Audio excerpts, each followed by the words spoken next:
everybody. Today, first off, shirt. Hands down, best dad. It's my 5-year-old's hand, so this is now my tied with my most favorite shirt. I got like 2 or 3 of those, which I really, really like.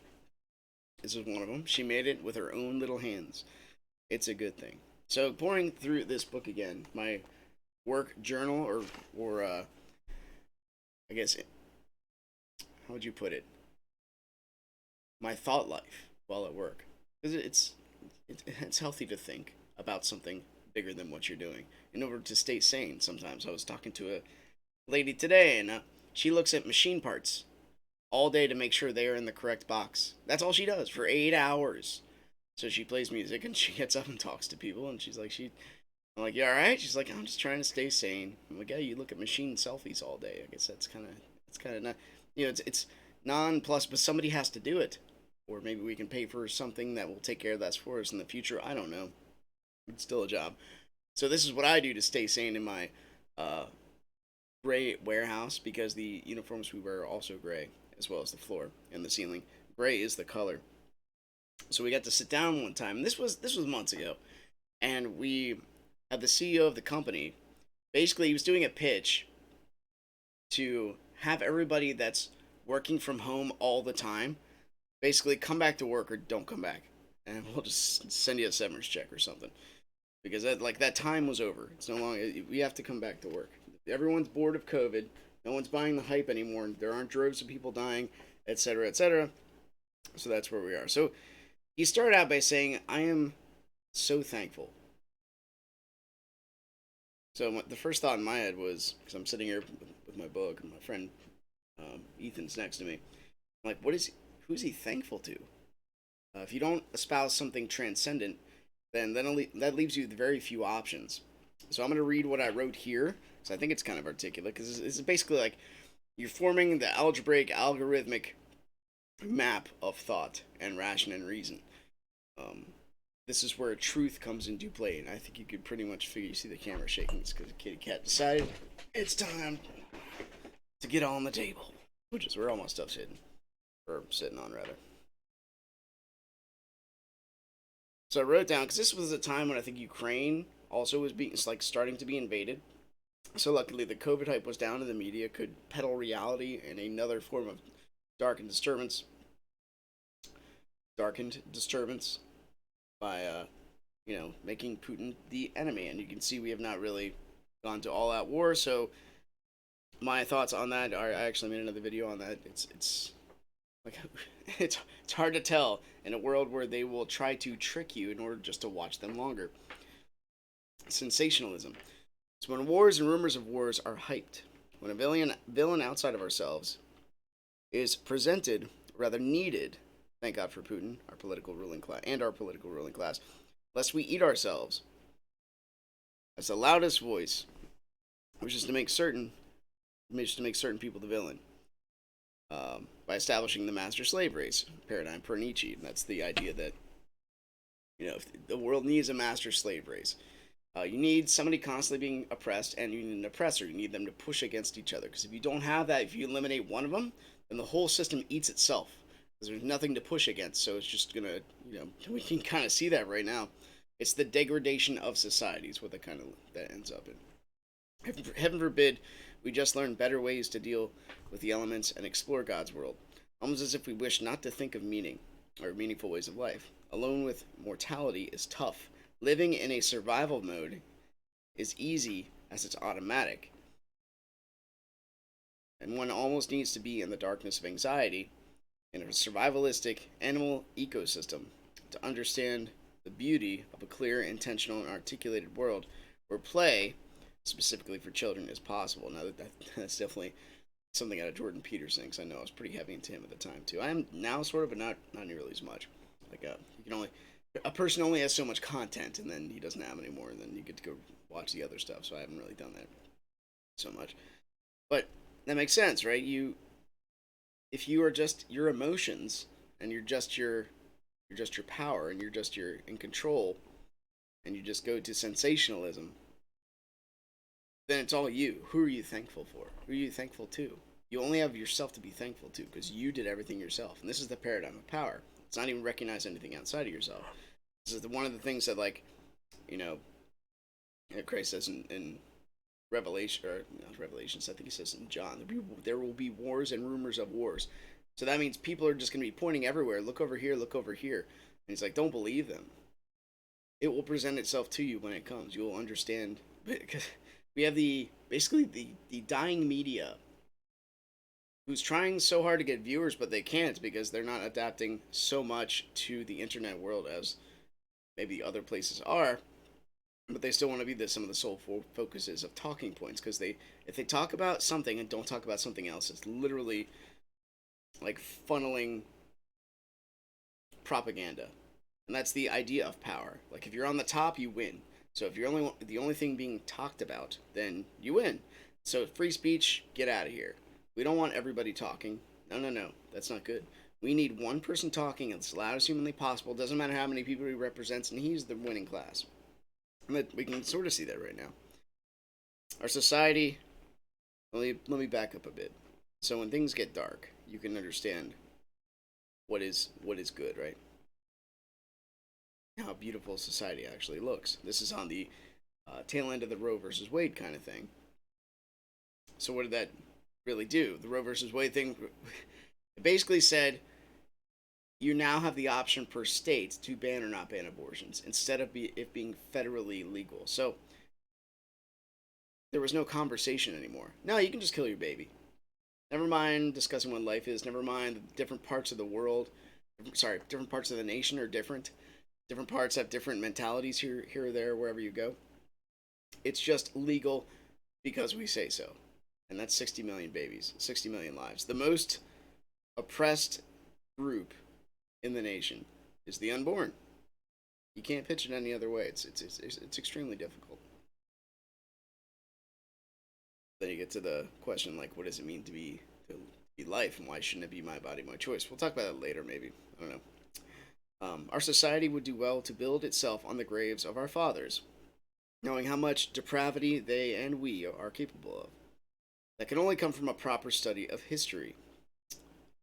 So, how do we gather history? Well, you trust your history textbook. Well, not really, because that can also be funneled information. This is the internet combined with modern times. It's more like the Aldous Huxley's Brave New World, where there's so much information. How can you really know? How can you really know anything? Or there's so much. Why bother trying? You won't be able to read it all in your lifetime. That's what willful blindness. I could have known, but I chose not to. Even though you could have. I'm having a discussion with a friend of mine who's, he's taking the Bible out of context and throwing it up there, trying to push the agenda for pro-abortion from the Bible, which is very weird. And I'm like, have you read the Bible before? He's like, yeah, a couple times. And everyone else was laughing at that question. But I've had conversations with this guy for an hour or two at a time, just one-on-one. And they were really good conversations. And we listened to each other, which is good. And that was a legitimate question. I forget if I asked him that or not. And the fact that other people were laughing that I would ask him that question tells me that it's like they discount the Bible as being such a bedrock of our country's history. You need to read. If you haven't read the Bible and you say you know a lot about what happened before you were born, I don't know. Then it's very difficult to say that. You don't have a proper understanding. It's good to seek out books, specifically old books. If you want to see how things used to be, and like see where we've come from, like the desert in Exodus, all the way up to now. Okay, I got so much hair. You need to know what we're capable of. This is we were having a conversation about nihilism the other day, and this is at work, and I'm like, I prefer my nihilism to come from Trent Reznor of Nine Inch Nails, because when he had a family, he stopped doing drugs and stopped touring, and cleaned himself up. And the guy's like, isn't that what you're supposed to do? I'm like, yeah, because we were listening to Nirvana at the time.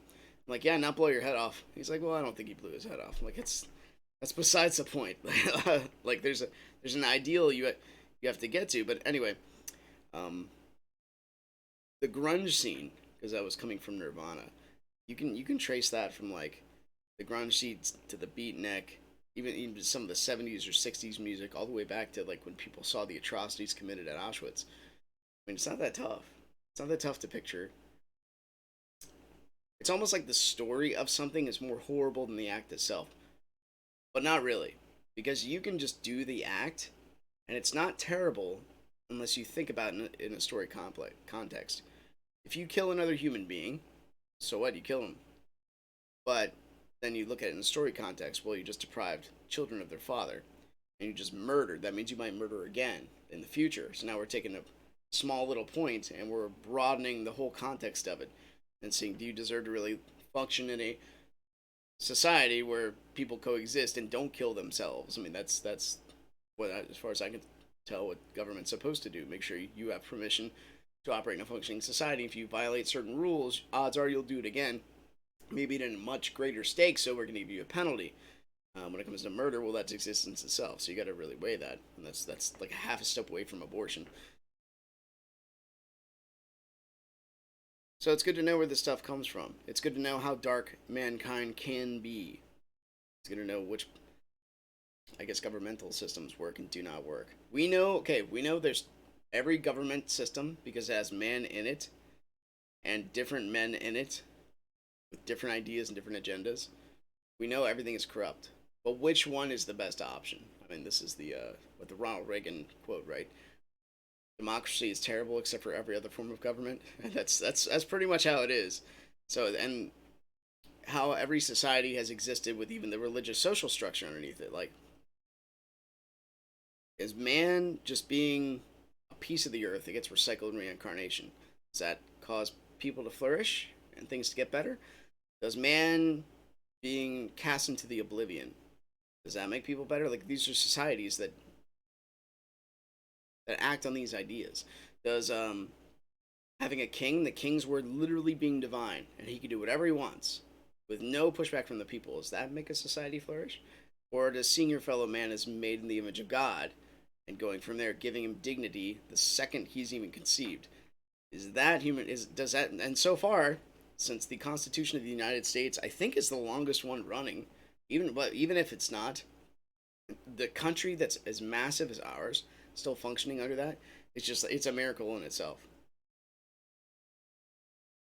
There was I've told this story before, but there was a missionary who came to our church and he said, you know, I went over there and I did healing, legit healing, and you can believe it or you don't have to believe it, doesn't matter.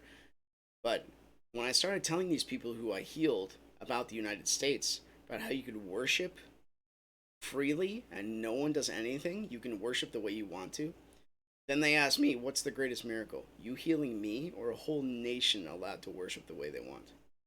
Which one's the greater miracle? My individual healing, my one little healing here, or a whole nation of freedom? Like that was pretty profound. He gave a great talk for a long time.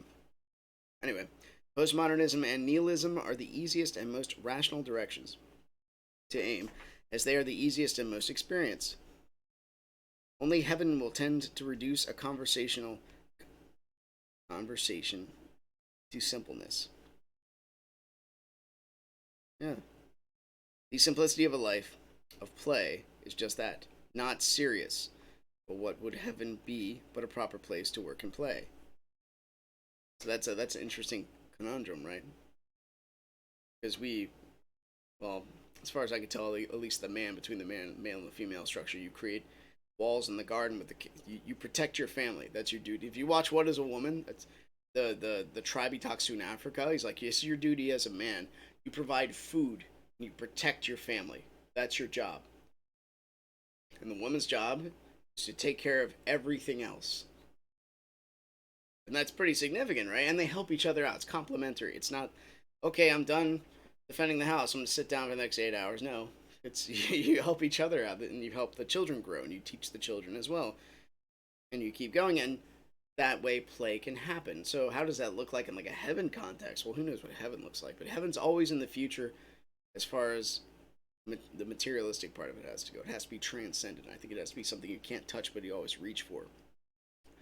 But you got to make sure you don't reach out of a certain kind of like plumb line.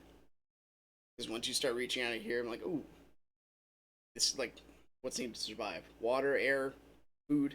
I don't want to eat food. I want to eat rocks now. Like, no, that'll help you. That'll help you die. So there's certain boundaries we are given here on Earth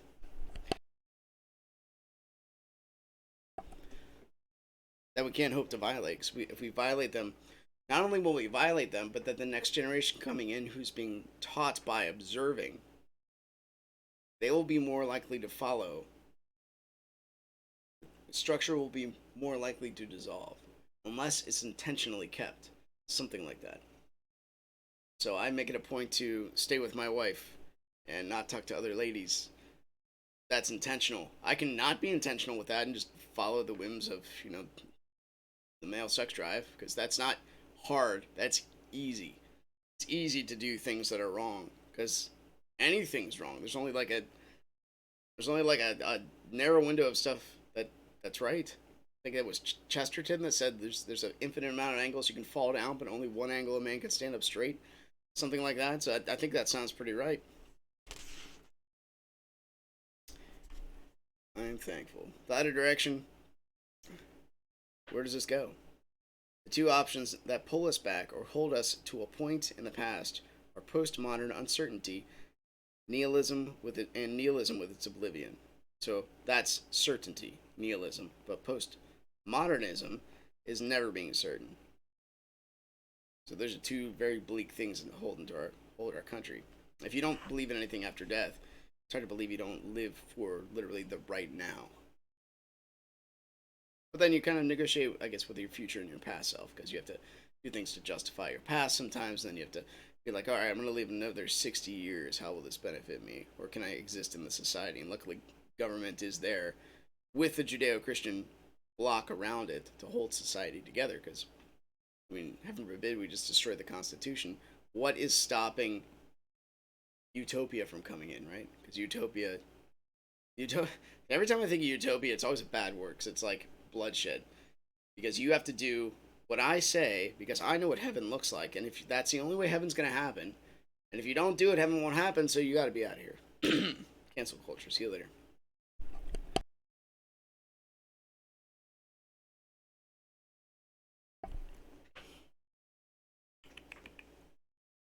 Thankfulness with these two clouds seems foolish, as one could either be one could be thanking the same force that brings pain and loss, which is humans. Humans do that. That's malice. There's tragedy, which is death. There's malice. You get done, buddy? How about you go down? There we are. I'll see you in 5 minutes. What, 2 seconds? But how would one know? It doesn't even matter. It's easy to gravitate downward, and Christ was good to point out that we prefer the darkness, as we are surrounded constantly by uncertainty. The closest and easiest pronouncement we could make would be to take any resemblance of patterns we find and divide it by zero. But with the absolute statement of meaninglessness, remove anxiety or give cause to even breathe beyond the animal realm of avoiding pain, because you can make your whole life about avoiding pain, not even seeking pleasure, just avoiding pain. And would that be a worthy life? If anything, it does the opposite, using anxiety as jet fuel for motivation, especially when it comes to taking responsibility. That is just a lie, to bury one in the moment and forget one's end. That is what anxiety does. It gets you locked into like this little loop. I don't know what'll happen. Or you start theory crafting of the negative constantly. That's anxiety, and that can lead to a fear of everything or anything. The proper way might be to live as there is purpose. What would that look like? What would it look like to write the story as you read it, attempting to walk as one who has read all of the books? And that's a direct reference to Christ. Walk as one who's read all the books of life. Is that nothing less than following Christ and aiming to follow God? For God is always in the future, as is heaven, until time stops. I think it sounds about right. So, my friend SpongeBob here might ask, if you say I am thankful and just shout it to the wind, what does that really mean? If you're not thanking someone individually, there's an assumption that If you say, I am thankful and I'm still here, to myself, well, that's pride. Literally the thing that brought Satan down. Satan is, you can look at Satan in various ways, but being the accuser sounds about right because that can even exist inside your mind. It can exist in society. What you're doing is being accused and judged. So if you say you're thankful, is your glory going to yourself? Maybe it's going to your parents. But even this is one of the bigger messages I got like ages ago. Like every time you put your identity or you express like even when you're saying thank you to something, you're expressing like fealty to it. Like because that this you're giving you're honoring it, whatever you're saying to it, you're thanking it. It is exactly the reason things are the way they are right now.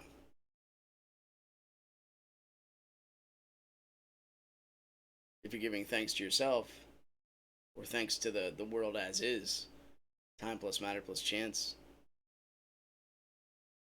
well,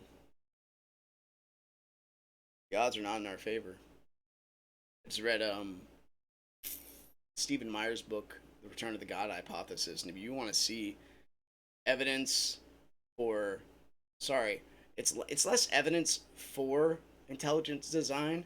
So he makes the argument, which everybody should, and it's the same argument when it comes to politics, as far as I'm concerned. It's not what's bad about right now. It's more like what works better, what has worked the best. So when he goes over the start of like the universe and the Big Bang and the history behind Stephen Hawking and Einstein and Isaac Newton, and reveals a bunch of these like half truths and enchantments that scientists kind of follow. He doesn't really pitch intelligent design. He just says like, well, it makes sense, absolute meaninglessness, or maybe there's a mind behind this. Especially when you start talking about like the first picoseconds of the universe, the how about energy, mass, time, and space, all forming at the same time. It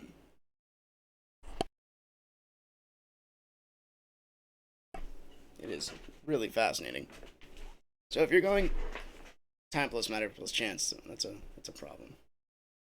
Because odds are there is someone to be thankful to.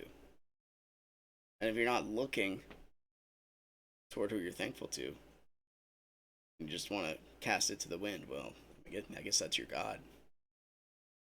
The God of the wind. What does that sound like? Anyway, that's it for BKD. It's not really the Blue Bible. I've been quoting Christ a lot. Um, the Eastern Root Code's on its way at some point, but I just wanted to kind of riff on that. When you say thank goodness, and you get to ask yourself the question, what is goodness? Which can lead you down a whole different path. As people that work these questions, they have no idea. They have no idea. So I ask them these questions. They're very profound, and they're like, I have no idea where you even begin answering that. That's fair. Like, who thinks of these things, really? Not many people. So then, start thinking about that. But then I'll ask them a simple question like, what is a woman? That might be more complex these days, just due to the political era. But you know, I'll ask them like a simple question. They look shell shocked because they remember the last time I went into the concept like good or evil. Then they just they're like, I don't even know where to begin, man. I'm so sorry. Like, it's okay. Anyway, I'll see you guys next time. Take care. Thanks for listening.